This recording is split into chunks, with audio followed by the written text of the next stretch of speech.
جمال الوجود بذكر الإله وتصفو الحياة بنور هدى. جمال الوجود بذكر الإله وتصفو الحياة بنور هدى. بسم اللہ الرحمن الرحیم. آج میں آپ کے سامنے 7ویں پارے کا خلاصہ اور تفسیر پیش کروں گا. اعوذ باللہ من الشیطان الرجیم. بسم اللہ الرحمن الرحیم. وَإِذَا سَمِعُوا مَا أُنزِلَ إِلَى الرَّسُولِ تَرَىٰ أَعْيُنَهُمْ تَفِيضُ مِنَ الدَّمْعِ. چھٹے پارے کے آخر میں اللہ تعالیٰ نے اپنے کلام میں اس بات کا ذکر کیا کہ اسلام کے سب سے زیادہ قریب اہل نصارہ ہیں، یعنی جو عیسائی ہیں، جو حضرت عیسیٰ علیہ السلام کے فالوورز ہیں، وہ اسلام کے سب سے زیادہ قریب ہیں. اور اس کی وجہ بیان کی گئی کہ بِأَنَّهُمْ لَا يَسْتَكْبِرُونَ، ان میں بہت سے لوگ تکبر نہیں کرتے. آگے انہی کی ایک خاصیت کو بیان کیا جا رہا ہے کہ وَإِذَا سَمِعُوا مَا أُنزِلَ إِلَى الرَّسُولِ، جب یہ کلام کو سنتے ہیں، اس قرآن کو سنتے ہیں جو محمد صلی اللہ علیہ وسلم پہ نازل ہوا، تَرَىٰ أَعْيُنَهُمْ تَفِيضُ مِنَ الدَّمْعِ، تو آپ دیکھو گے کہ ان کی آنکھیں آنسوؤں سے بہہ رہی ہوتی ہیں. مِمَّا عَرَفُوا مِنَ الْحَقِّ، اس لیے کہ انہوں نے حق کو پہچان لیا ہوتا ہے. اور پھر اللہ سے دعا مانگتے ہیں کہ اللہ ہم ایمان لے آئے، لہذا تو ہماری مغفرت کر دے اور تو ہمیں بھی ان لوگوں میں شامل کر دے جو محمد صلی اللہ علیہ وسلم کے اور قرآن مجید کے برحق ہونے کی گواہی دیتے ہیں. اس صورت میں اللہ تعالیٰ نے جو اس 7ویں پارے کے شروع میں قسم کا کفارہ بھی بیان کیا ہے اور حکم دیا ہے کہ اپنی قسموں کی حفاظت کیا کرو، لیکن اگر کسی سے قسم ٹوٹ جائے فَكَفَّارَتُهُ إِطْعَامُ عَشَرَةِ مَسَاكِينَ مِنْ أَوْسَطِ مَا تُطْعِمُونَ أَهْلِيكُمْ أَوْ كِسْوَتُهُمْ، کہ اس کا کفارہ ہے کہ 10 غریبوں کو کھانا کھلانا، جس کی تفصیل احادیث میں اور فقہ کی کتابوں میں ہے کہ 2 ٹائم کا کھانا 10 غریبوں کو کھلایا جائے یا 10 غریبوں کو لباس پہنایا جائے. فَمَن لَّمْ يَجِدْ، فرمایا اگر کسی میں یہ طاقت نہ ہو کھانا کھلانے کی یا کپڑا پہنانے کی تو فَصِيَامُ 3 أَيَّامٍ، تو پھر 3 دن کے روزے رکھنے پڑیں گے. اسی صورت میں اللہ تعالیٰ نے شراب اور جوئے کی حرمت کو بھی نازل کیا. یا ایھا الذین آمنوا انما الخمر والمیسر والانصاب والازلام رجس من عمل الشیطان، اے ایمان والو شراب اور جوئے کی جتنی بھی اقسام ہیں یہ سب ناپاک ہیں، غلیظ ہیں، شیطانی کام ہیں. فاجتنبوہ، لہذا تم ان سے اجتناب کرو. اور اللہ نے یہ بھی بتایا کہ جو لوگ زمانہ جاہلیت میں شراب پی چکے ہیں اسلام لانے سے پہلے یا اسلام لانے کے بعد، جب تک شراب کو حرام نہیں کیا گیا تھا تو ان پر کوئی گناہ نہیں ہے. آئندہ اگر وہ توبہ کر لیں اور اصلاح اعمال کر لیں تو پچھلا گناہ اللہ تعالیٰ ان کا معاف کر دے گا اور ان سے اس بارے میں مواخذہ نہیں ہوگا. اس صورت میں اللہ تعالیٰ نے مشرکین کا یہ عمل کہ اپنی مرضی سے وہ مخصوص قسم کے جانوروں کو بتوں کے نام پہ چھوڑا کرتے تھے، پھر ان کو قابل عزت اور احترام سمجھا کرتے تھے اور ان کے گوشت کو بھی حرام کر دیا کرتے تھے، اس کا ذکر کیا. ما جعل اللہ من بحیرۃ ولا سائبۃ ولا وصیلۃ ولا حام، کہ یہ تمہاری خود ساختہ رسومات ہیں.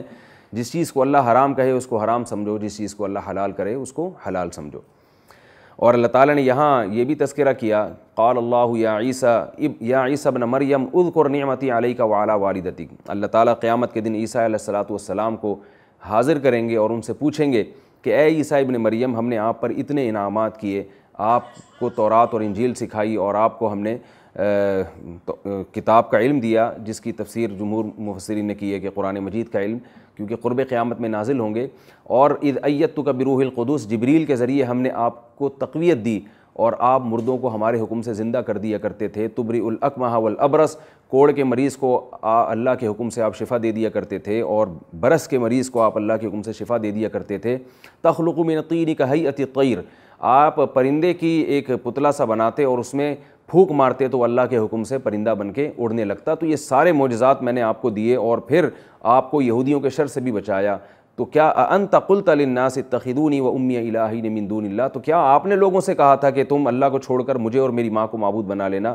حضرت عیسیٰ علیہ السلام کہیں گے کہ اللہ میں اس سے بری ہوں. ما قلت لہم الا ما امرتنی بہ، میں نے ان سے وہی بات کہی تھی جس کا تو نے مجھے حکم دیا. ان اعبدوا اللہ ربی و ربکم، کہ صرف اللہ کی عبادت کرو جو میرا بھی رب ہے اور تمہارا بھی رب ہے. تو عیسیٰ علیہ السلام اہل کتاب جو عیسائی ہیں، جو حضرت عیسیٰ کو اللہ کا بیٹا کہتے ہیں، ان سے قیامت کے دن اپنی برات کا اعلان کر دیں گے. اس کے بعد سورہ انعام کی ابتدا ہوتی ہے. سورہ انعام کا جو مضمون ہے زیادہ تر اس میں توحید کا بیان ہے اور آخرت کا تذکرہ ہے، اور اسی توحید کو ثابت کرنے کے لیے اللہ کی قدرت اور اللہ کی جو انسانوں پر نعمت ہے ان کا بہت کثرت سے بیان کیا گیا ہے. سورت کی ابتدا ایسے ہوتی ہے، الحمدللہ الذی خلق السماوات والارض وجعل الظلمات والنور. فرمایا کہ اللہ وہ ذات قابل تعریف ہے، تمام تعریفیں اس اللہ کے لیے ہیں جس نے آسمانوں اور زمین کو بنایا اور اسی نے اندھیروں اور روشنیوں کو بنایا، ایسی قدرت والی ذات، لیکن اس کے ساتھ ظلم کیا لوگوں نے۔ ثم الذین کفروا بربہم یعدلون، وہ لوگ جو انکار کرنے والے ہیں انہوں نے اپنے رب کے جیسے دوسروں کو معبود بنا لیا، حالانکہ وہ ان کاموں میں رب کے ساتھ شریک نہیں تھے۔ کسی نے پتھر کے تراشے ہوئے بتوں کو، کسی نے انبیاء کو اللہ کے ساتھ الوہیت میں شریک کر لیا۔ تو یہ اللہ ایک انسان سے شکایت کر رہے ہیں کہ ثم الذین کفروا، وہ لوگ جو کافر ہیں، یعنی وہ لوگ جو شرک کرنے والے ہیں، وہ اپنے ایسے رب کے ساتھ جس نے آسمانوں اور زمینوں کو بنایا، اس جیسے رب انہوں نے اپنی طرف سے تراش لیے ہیں۔ یہ کتنا بڑا ظلم ہے۔ اور اللہ تعالیٰ نے اسی صورت کی ابتدا میں دھمکی بھی دی ہے کہ پچھلی امتوں کے حالات سے تم عبرت حاصل کرو۔ الم یروا کم اہلکنا من قبلہم من قرن، فرمایا ان تم سے پہلی کتنی بستیاں ہیں، اہلکناہم بذنوبہم، جن کو گناہوں کی وجہ سے، شرک اور کفر کی وجہ سے، پیغمبروں کی نافرمانی کی وجہ سے ہم نے ہلاک کر دیا۔ تو تمہیں بھی اللہ کے عذاب سے ڈرنا چاہیے۔ پھر مشرکین یہ کہا کرتے تھے کہ ہمیں آسمان سے کوئی کتاب اترتی ہوئی نظر آئے گی تو ہم ایمان لے کر آئیں گے۔ اللہ نے بتایا وَلَوْ نَزَّلْنَا عَلَيْكَ كِتَابًا فِي قِرْطَاسٍ فَلَمَسُوهُ بِأَيْدِيهِمْ، کہ اگر ہم آسمان سے کتاب نازل کریں اور یہ ہاتھ لگا کے اس کو دیکھیں کہ واقعی آسمان سے اتر رہی ہیں، تو بھی یہ لوگ ایمان نہیں لے کر آئیں گے، بلکہ کیا کہیں گے، سحر مبین، یہ کھلا ہوا جادو ہے۔ جس کے مقدر میں ایمان ہے تو اللہ نے جتنے معجزات آپ کو دیے ہیں وہ معجزات اس کے لیے ایمان لانے کے لیے کافی ہیں۔ ان کے مطالبے پر اگر اللہ تعالیٰ معجزات آپ کو دیتا رہے تو معجزات کی بھرمار ہو جائے گی، مگر یہ تمام معجزوں کو جادو کہہ کر اور آپ صلی اللہ علیہ وسلم کو جادو کہہ کر ان معجزوں کا انکار کر دیں گے، کیونکہ ان کے دلوں پر مہر لگ چکی ہے۔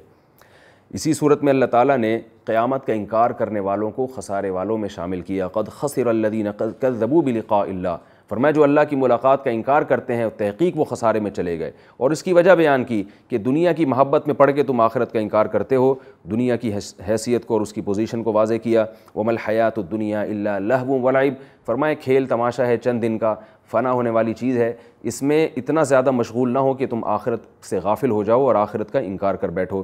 اللہ تعالیٰ نے اس صورت میں اہل اسلام کو اور ساری دنیا کے سارے انسانوں کو ڈرایا ہے اپنے عذاب سے ان الفاظ سے، ارأیتم ان اخذ اللہ سمعکم وابصارکم وختم علی قلوبکم من الہ غیر اللہ یاتیکم بہ، اللہ تمہارے کانوں سے سماعت چھین لے اور تمہاری آنکھوں سے بصارت اور بینائی چھین لے اور تمہارے دلوں میں سوچنے سمجھنے کی صلاحیت کو ختم کر دے، تو اللہ کے سوا کوئی معبود ہے جو یہ نعمتیں تمہیں دوبارہ واپس کرے؟ جب یہ سب کام اللہ کر رہا ہے تو اس کی توحید کا بھی اقرار کرو اور بندگی کامل طور پر اسی رب کی کرو۔ اس صورت میں اللہ تعالیٰ نے رسول اللہ صلی اللہ علیہ وسلم کو حکم دیا کہ آپ ان غریب صحابہ کو اپنی محفل سے نہ ہٹائیں جن غریبوں کے ساتھ ان دولت مند لوگوں کو اور قوم کے وڈیروں اور سرداروں کو بیٹھتے ہوئے شرم آتی ہے۔ مشرکین کے جو بڑے تھے، وڈیرے تھے، وہ یہ کہا کرتے تھے کہ ہم محمد صلی اللہ علیہ وسلم کی مجلس میں آنا چاہتے ہیں، مگر وہاں چونکہ غریب لوگ ہوتے ہیں تو ہم ان غریبوں کے ساتھ بیٹھنے میں ہماری توہین ہے۔ تو اللہ نے حکم دے دیا محمد صلی اللہ علیہ وسلم کو کہ آپ ان غرباء کو اپنی محفل سے نہیں ہٹا سکتے، کیونکہ یہ ایمان میں پہل کرنے والے لوگ ہیں، آپ کو ان کی رعایت کرنی ہے۔ جس نے آپ کی محفل میں انہی غرباء کے ساتھ بیٹھ کر ہدایت حاصل کرنی ہے وہ انہی غرباء کے ساتھ بیٹھے، ورنہ آپ ان کی رعایت میں ان غرباء اور ان ایمان والوں کو اپنی محفل سے نہیں نکال سکتے، کیونکہ اللہ کی نظر میں امیر اور غریب کا فرق نہیں ہے۔ اللہ کی نظر میں ایمان والے، ہدایت یافتہ اور گمراہ، یہ دو کیٹیگری ہیں جن کی اللہ کی نظر میں ویلیو ہے۔ اور اللہ نے یہ بھی بتایا کہ نہ صرف یہ کہ آپ ان غرباء اور مساکین کو اپنی محفل سے نکال نہیں سکتے، بلکہ ان کو خوشخبری سنائیں کہ تمہارے ایمان کی یہ برکت ہے کہ اگر تم سے کبھی کوئی خطا ہو گئی تو اللہ نے اپنے اوپر رحمت کو لازم کر لیا ہے، تم توبہ کرو گے تو اللہ تمہارے گناہ کو معاف کر دے گا۔ فرمایا وَإِذَا جَاءَكَ الَّذِينَ يُؤْمِنُونَ بِآيَاتِنَا فَقُلْ سَلَامٌ عَلَيْكُمْ كَتَبَ رَبُّكُمْ عَلَى نَفْسِهِ الرَّحْمَةَ، جب ایمان والے لوگ آپ کی محفل میں آیا کریں تو ان کو سلام پہنچا دیں اور کہہ دیں کہ تمہارے رب نے تم پر رحمت کو لازم کر لیا ہے۔ انہ من عمل منکم سوءا بجہالۃ ثم یتوبون من قریب، کہ تم میں سے کسی سے بھی غلطی سے گناہ ہو گیا، جہالت میں کوئی برائی ہو گئی اور وہ توبہ کر لے گا تو اللہ تعالیٰ اس کے اس گناہ کو معاف کر دیں گے۔ اس میں اللہ تعالیٰ نے ابراہیم علیہ السلام کے اس دلچسپ واقعے کو بھی بیان کیا ہے کہ جس میں ابراہیم علیہ السلام اس کائنات کی وسعتوں میں غور کر کر اللہ کی توحید کا اقرار کرتے ہیں، ستارے کو دیکھتے ہیں تو کہتے ہیں ھذا ربی، شاید یہ میرا رب ہے۔ فلما افلا، جب وہ ستارہ غائب ہوتا ہے تو ابراہیم علیہ السلام کہتے ہیں لا احب الآفلین، میں فنا ہونے والوں سے محبت نہیں کر سکتا، میں اس کو خدا نہیں بنا سکتا، اس کو رب نہیں بنا سکتا۔ فلما رأى القمر بازغا، جب چاند کو دیکھا، چاند ستارے سے بھی زیادہ خوبصورت ہوتا ہے، ھذا ربی، کہنے لگے شاید یہ میرا رب ہو. تو فلما افلا جب چاند بھی غائب ہو گیا تو اللہ سے دعا مانگ رہے ہیں لئن لم یہدنی ربی لأکونن من القوم الضالین، اے اللہ اگر تو میری صحیح رہنمائی نہیں کرے گا تو میں بھی گمراہ لوگوں میں شامل ہو جاؤں گا. فلما رأى الشمس بازغة قال هذا ربی، جب سورج طلوع ہوا تو وہ اور زیادہ خوبصورت ہے اور اس میں چمک ہے، کہنے لگے شاید یہ میرا رب ہے. فلما افلت جب وہ بھی غائب ہو گیا تو ابراہیم علیہ السلام نے اعلان کیا کہ تم اللہ کے سوا جن کو معبود بناتے ہو ان سب پہ فنا کا لیبل لگا ہوا ہے، وہ تمہارے ساتھ نہیں ہے، تم صرف ان کے حسن سے متاثر ہو کر ان کو معبود بنا بیٹھے ہو. اور اللہ سے دعا کرنے لگے انی وجہت وجہی للذی فطر السماوات والارض حنیفا وما انا من المشرکین، میں اپنے رخ کو اس ذات کی طرف پھیر رہا ہوں جو جس نے آسمانوں اور زمین کو بنایا، اور میں اس رب کے ساتھ کسی مخلوق کو شریک نہیں کر سکتا. اسی صورت میں اللہ تعالیٰ نے اپنی قدرت کو بیان کیا اور فرمایا ان اللہ فالق الحب والنوا، دیکھو اللہ وہ ذات ہے جو زمین میں دانے اور گھٹلی کو پھاڑ کر تناور درخت بنا دیتا ہے. وہ اللہ وہ ذات ہے جس نے آسمان سے پانی برسایا اور طرح طرح کے نباتات پیدا کیے اور اس میں انار اور کھجور اور انگور پیدا کیے. فرمایا انظروا الی ثمرہ اذا اثمر، ذرا اس انار کے پکنے کے عمل کو دیکھو، کیسے زمین میں آپ کو گوبر مٹی اور پانی نظر آئے گا مگر جس سے جب انار کا پودا نکلتا ہے کتنا خوبصورت. انظروا الی ثمرہ اذا اثمر وینعی، اس کے پکنے کے عمل کو دیکھو اور بتایا کہ اس میں اہل عقل کے لیے اور ایمان والوں کے لیے بہت بڑی بڑی نشانیاں ہیں. اور یہ بھی بتایا کہ ان قدرتوں کو دیکھ کر اللہ کے وجود پر ایمان لاؤ، اس کی توحید اور قدرت پر ایمان لاؤ. یہ مطالبہ نہ کرو کہ ہم جب تک اللہ کو دیکھیں گے نہیں تو ہم ایمان نہیں لائیں گے. کیوں؟ وہ ذات عقل سے بالاتر ہے. لا تدرکہ الابصار وہو یدرک الابصار، اس دنیا میں کسی کی آنکھ اس کا ادراک نہیں کر سکتی اور وہ سب کا ادراک کرتا ہے. اس کی طاقت اور قدرت سب کو پہنچی ہوئی ہے لیکن اس ذات تک براہ راست کوئی بھی نہیں پہنچ سکتا آنکھوں کے ذریعے اس کو دیکھنے کی. اگر وہ کوشش کرے گا تو یہ فضول اور عبث کوشش ہے. اور اس صورت کے آخر میں اللہ نے اہل اسلام کو ایک اصول اور ضابطہ بیان کیا تبلیغ کا کہ تم توحید کے مضمون کو بیان کرو، تم محمد صلی اللہ علیہ وسلم کی رسالت کو بیان کرو، لیکن طریقہ ایسا نہیں ہونا چاہیے کہ وہ تمہارے مذہبی رہنماؤں کو اور تمہارے رب کو برا بھلا کہنا شروع کر دیں.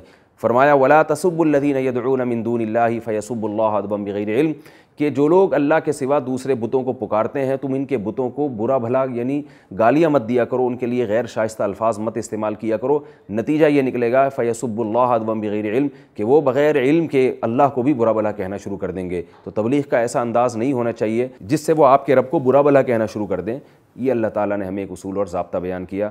اسی پر یہ 7ویں پارے کا اختتام ہوتا ہے. اللہ تعالیٰ سے دعا ہے کہ اس پارے میں ہم نے جو کچھ احکام سنے اور پڑھے ہیں اللہ تعالیٰ ہمیں ان پر دل و جان سے عمل کرنے کی توفیق عطا فرمائے. وما علینا الا البلاغ.